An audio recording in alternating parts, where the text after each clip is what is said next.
Well, a very good morning. Very good morning to you. Welcome to day 2 of the British Tourism and Travel Show 2025. And here we are again at the NEC in the heart of England in what is, of course, English Tourism Week. It's all very appropriate. I'm Stuart Render. I'm a freelance group travel consultant, travel and transport writer, and I'm here today to facilitate our keynote theatre sessions. Now, here's a question for you. Are you maximising the potential of inbound tourism? The very fact that you're sitting here now suggests that you're keen to hear how you might better engage with the travel trade, build strong partnerships, and develop inbound friendly offerings to attract more international visitors. So to lead us through all of that, and no doubt much more, please welcome from UK Inbound, the only trade association representing inbound tourism, Chief Executive Jos Croft. There we go. Apologies. That's okay. It's going in my pocket. Okay. Good morning, everyone. Fantastic to be here. Haven't been up to BTTS for a couple of years, so it's fantastic to see it in such rude health here today. What I'm going to do is we're going to have a quick look at inbound tourism, what it is, why it's so important. Have a little look at what the future looks like in terms of 2025. Then we'll be moving on to some of the challenges that the inbound sector faces before we move on to look at the travel trade specifically and just why customers use it, why you might want to be engaging with the travel trade, and how much business actually comes through the travel trade as well. So first off, what is inbound tourism? Effectively, it is the money and the people from overseas countries that come to enjoy themselves on holiday, visiting friends and relatives, or as business travellers here in the UK. Actually, for a small island off mainland Europe, we do pretty well. We are the 7th most visited country in the world and the 6th most valuable in terms of the economic benefit it generates. If you bear in mind that nearly 40 million visitors a year come, spending about £32 billion. That is all export money. That is new money into the economy. And helps drive those jobs and growth across the United Kingdom. It's our 2nd largest service export after business and financial services, and our 5th largest export sector overall. So it's more important than car exports. Do we get the support that car manufacturing in the UK gets? Probably not. It's bigger than pharmaceutical exports. It's bigger than oil and gas exports as well. So really, a really fantastic and thriving industry. And in terms of one reason why you might be interested in inbound visitors is because of the spend that they have. And typically, they will be 3 times the same spend as a domestic overnight visitor. And that goes right up to sort of 5-10 times as much if you're looking at certain markets. The Australians on their spend per visit because they come for so long, or maybe say, for example, Gulf or China because the amount they spend when they get here. And in terms of future growth potential, it's also fantastic in the sense that we are predicted to grow by 20% up and through to the end of 2027. So that will be 4, 5, 6 times as much as the wider UK economy. So we are a growth industry as well. It's also really important for the projection of Britishness overseas. So a lot of people, the way that they experience Britain is through international travel to the United Kingdom.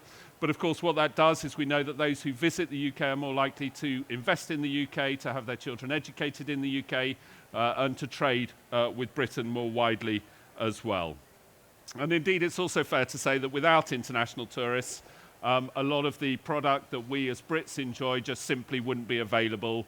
The number of restaurants and bars, cultural institutions, even the airlines that bring those visitors here mean that we're able to travel where we want to as well.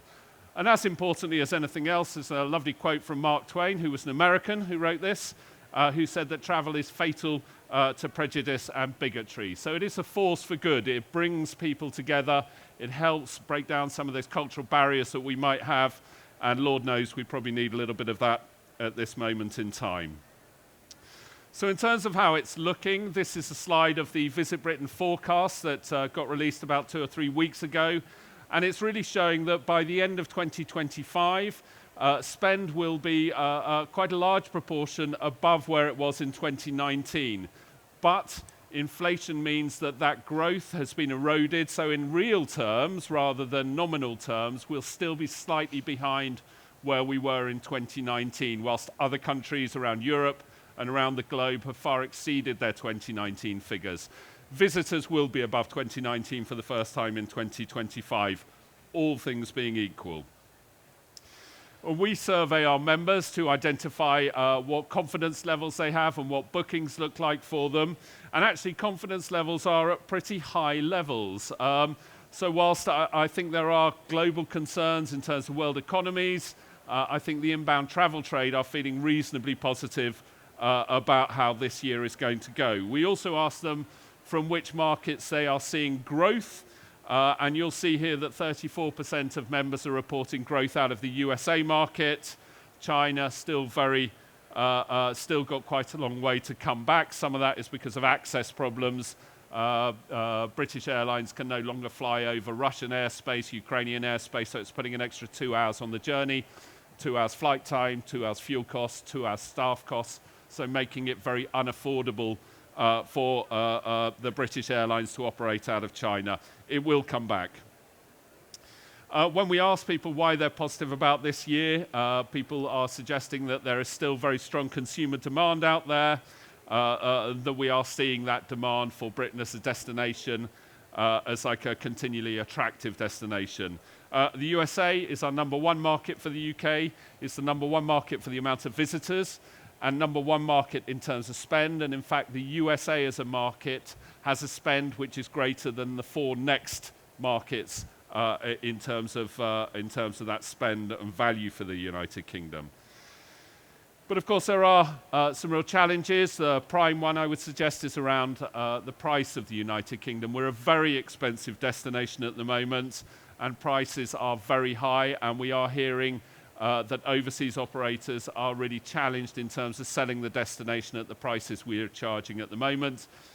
We are indeed 113th out of 119 countries globally for price competitiveness. I'll say that again, we are 113 out of 119 countries for our price competitiveness. So albeit that demand is there, we need to be really careful that the prices we're charging aren't putting people off. Just to go into a little bit more detail without depressing everyone in the room around some of the challenges that our international visitors face. A wise man once told me that inbound tourism is all to do with means, money, and motivation. So the motivation, do people want to come here? Yes, we're still pretty good at that.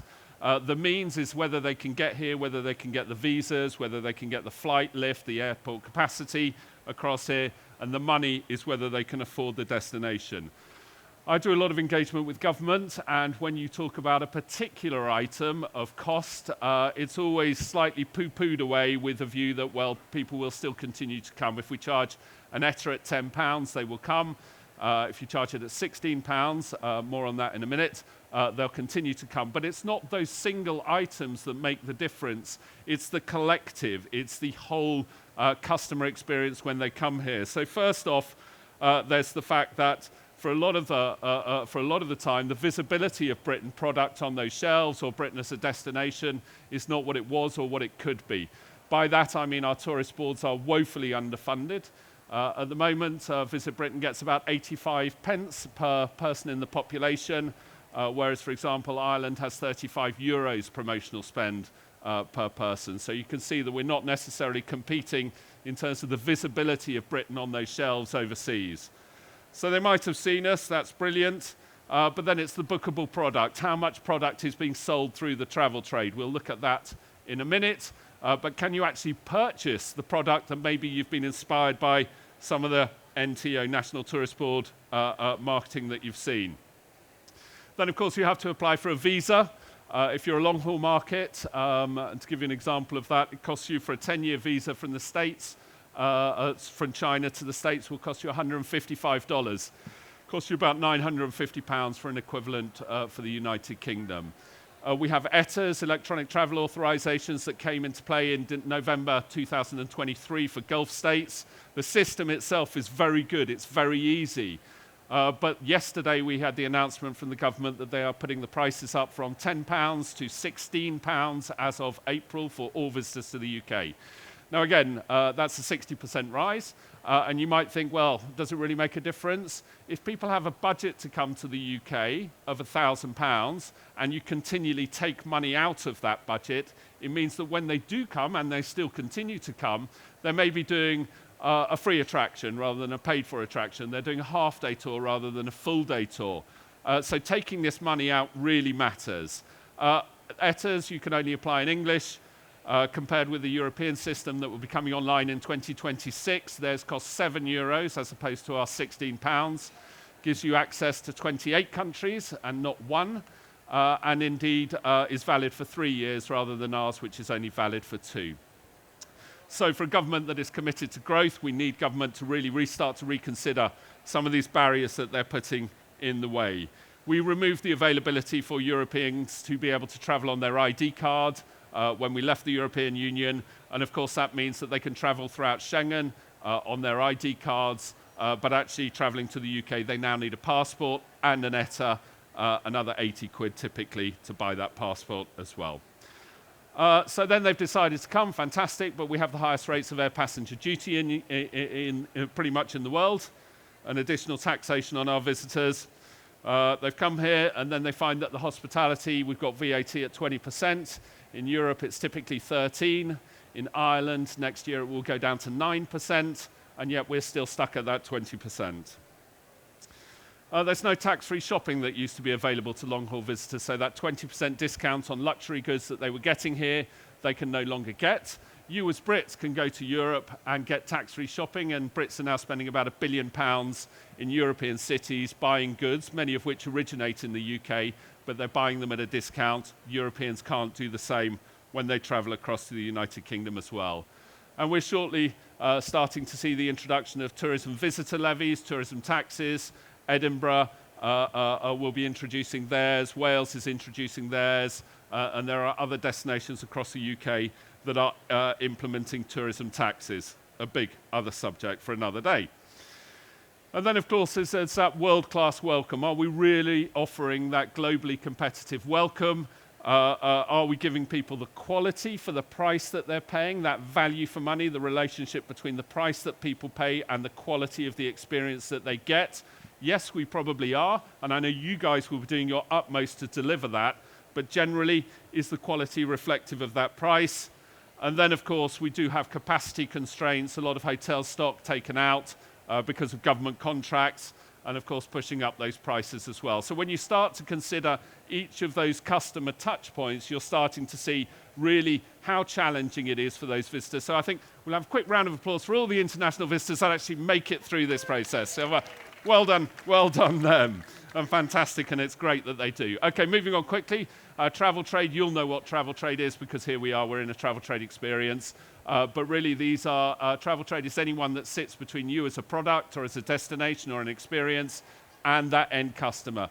Those intermediaries, those destination management companies, the online travel agents, indeed people like Google and indeed Apple are moving into that space as well. So briefly looking at why an international customer might use the travel trade, just very briefly on this. If you were to take a 2-week trip to China, you would probably use an operator because it's complex. You want to be sure that your money's safe. You want to get a good customer service. You want to know that the rates are appropriate. And that's how many people, when they travel to the UK, see the UK as complex, expensive, big ticket item, maybe a once-in-a-lifetime investment. So they want that surety of working with an operator. And you can see here those black bars are those people and their satisfaction levels when they use an operator, whereas the red bars are those people who haven't used an operator on their previous trip. So if that's why visitors use travel trade, why might you be interested?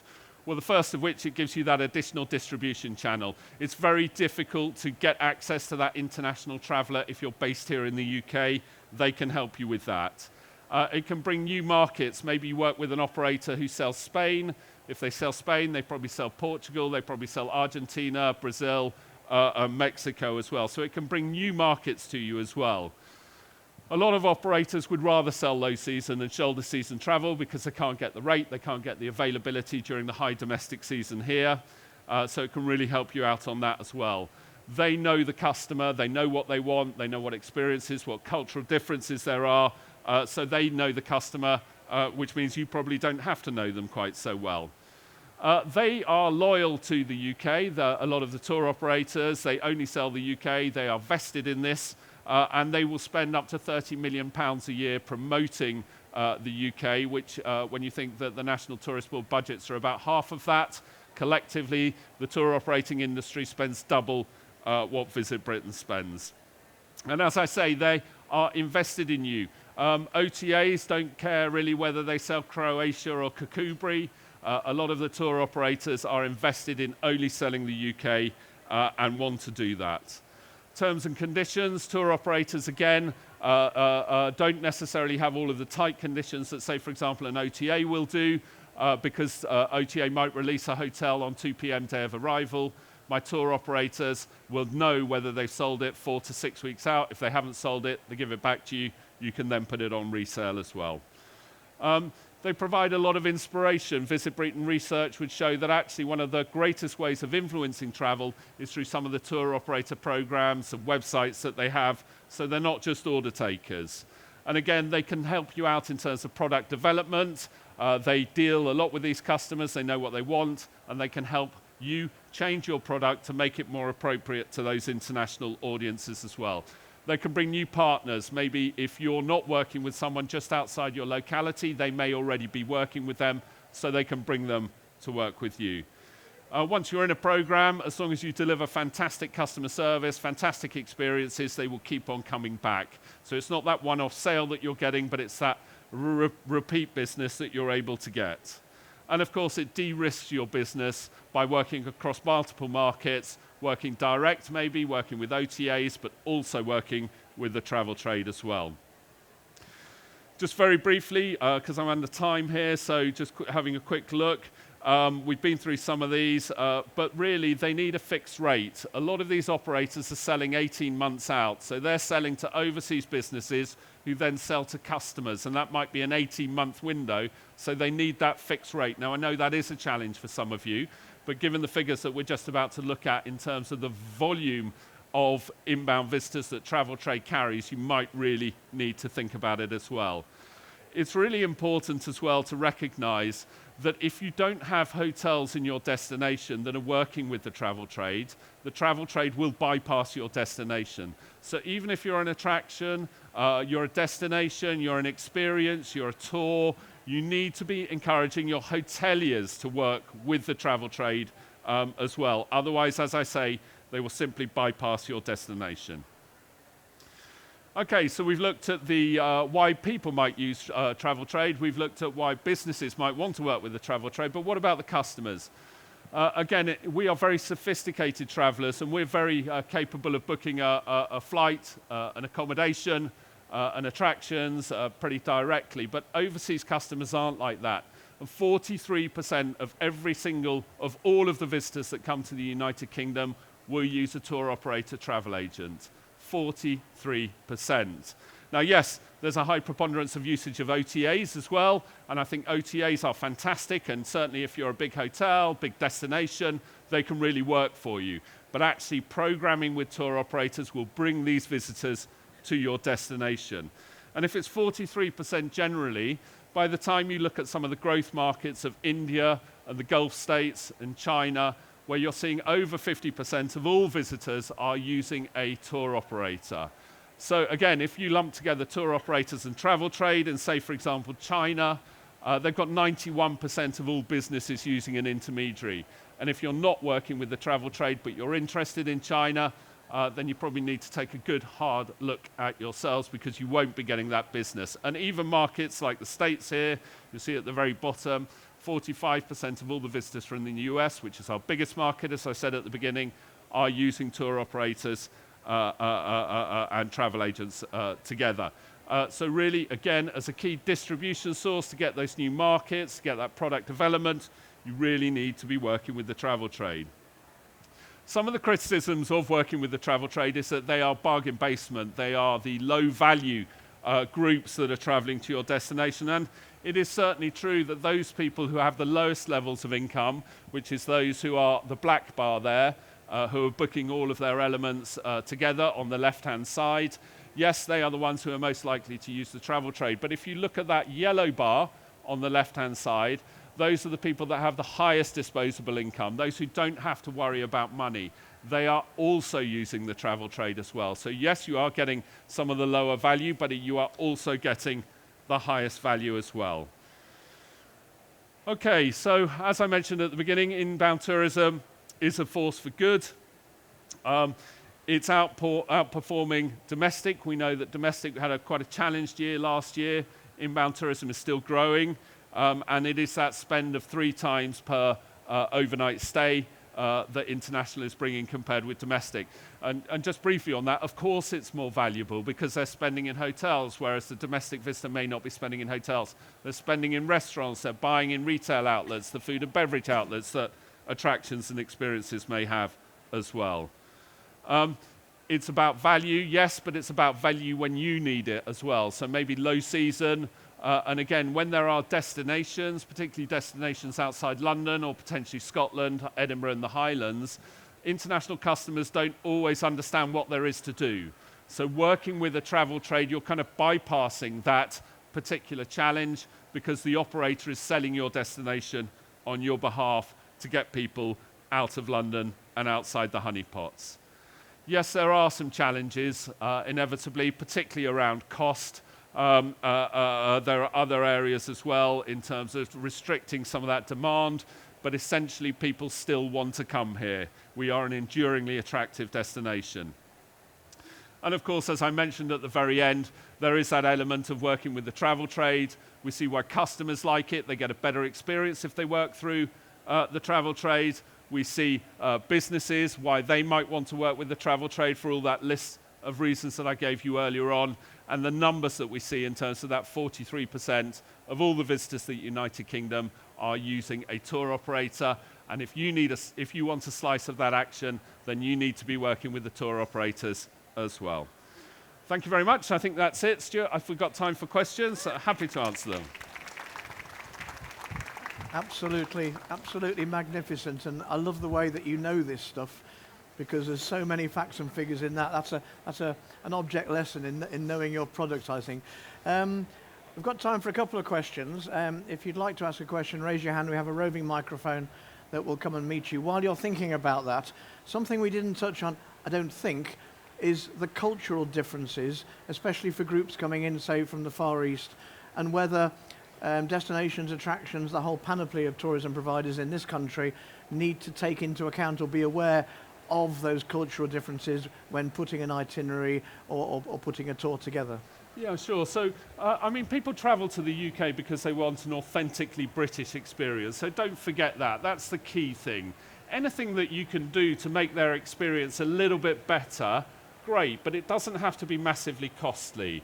You know, if you're working through the travel trade, they can do a lot of the promotional materials in the languages that you might be thinking you need. Maybe it's a question of kind of changing or slightly tilting your product offering to make sure that, say, for example, you're offering hot water for teas. Chinese people love teas. Making sure that you have products relevant to them in your gift shops as well. Making sure that you might have a specific product relevant to that Chinese market. Maybe it is a red scarf in your gift outlet around Chinese New Year because red is to do with good luck and good fortune. So it's about adapting and tweaking your product, not radically changing it, because what they're looking for is that authentic British experience.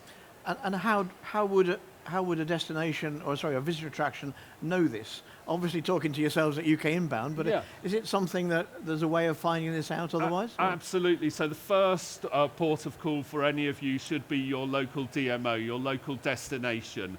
They will be engaging with organisations like myself. There are other organisations are available, but they'll be engaging with myself. They'll be engaging with Visit England, with Visit Britain more widely, and they can provide you with a lot of information.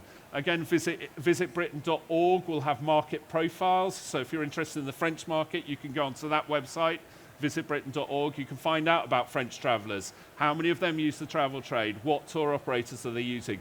What products, experiences, and cultural elements do you need to take into account? So some things are a no-no. If you're promoting to the Gulf, then maybe promoting Christian churches isn't going to work, nor is it going to work promoting distillery tours.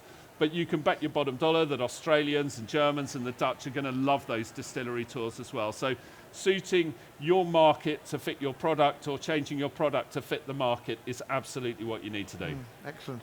We have a question, Jackie. Hi. You spoke about in your role speaking to government a lot, and the stat you gave around 85p per person, which versus Ireland 35 euros per person, which is just unbelievable. What is government's justification of the funding being so low to promote the UK? All right. Well, I wouldn't want to speak on behalf of government. I don't work for government anymore. I used to at one point. I think, you look at places like Ireland, tourism will make up a much greater proportion of their GDP than it does here in the UK. I think it's about 7% across the UK. But even then, you'll see within the UK, there's differences between how Scotland might approach tourism and how the Westminster government might approach tourism as well. I think we've got quite a hands-off government, and to a certain degree, I think a lot of my operators and a lot of businesses in my membership would say that's a good thing. Stay out of our way, let us trade. It becomes more of a challenge when they're putting into place policies that kind of really hold us back. I mentioned the increase in ETAs overnight that we've had just last night.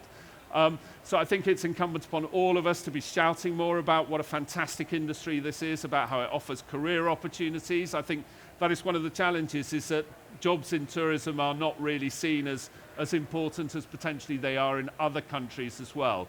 But we have things like English Tourism Week. So as an attraction or as a destination or as an operator next year, really think about how you can leverage English Tourism Week. How can you get your local constituency MP to come and visit your attraction, your experience, your tour, your coach company, whatever it is, so that we can start at the bottom with MPs and impressing upon them the importance of tourism, and then leave it to some of us working at that higher level in terms of ministerial engagement to really look at what the challenges are. Sometimes you need an absolute disaster to make people realise what they've lost. We saw that during the pandemic and COVID, 92% down in terms of inbound tourism. We don't need another one of those, but sometimes it's experiences like that that really show politicians just how vital we are. We make up a huge proportion of the workforce. It's an industry that is almost offshore resilient. You can't really offshore tourism. You can't AI the experiences. So I think as an industry, we need to demonstrate to government how much growth potential there is. There's also a challenge that I think a lot of people see that we are that enduringly attractive destination, and people have come here for many, many years. And to be fair, they probably will. But what I talked about earlier on, within those statistics that you see in terms of the visitation, we're seeing people spending less time here and spending less money here, and that then impacts the industry and indeed the tax revenues of the government as well. So it's about having a robust data argument and being able to demonstrate the impact that we all make. Lovely, thank you, Joss. I think we've lost the microphone because we're on time, but Joss will be around, obviously. I'm around all day for the rest of the day. That is absolutely magnificent. Thank you very much indeed for that. Would you please thank Joss in the usual manner? Thank you very much. And a reminder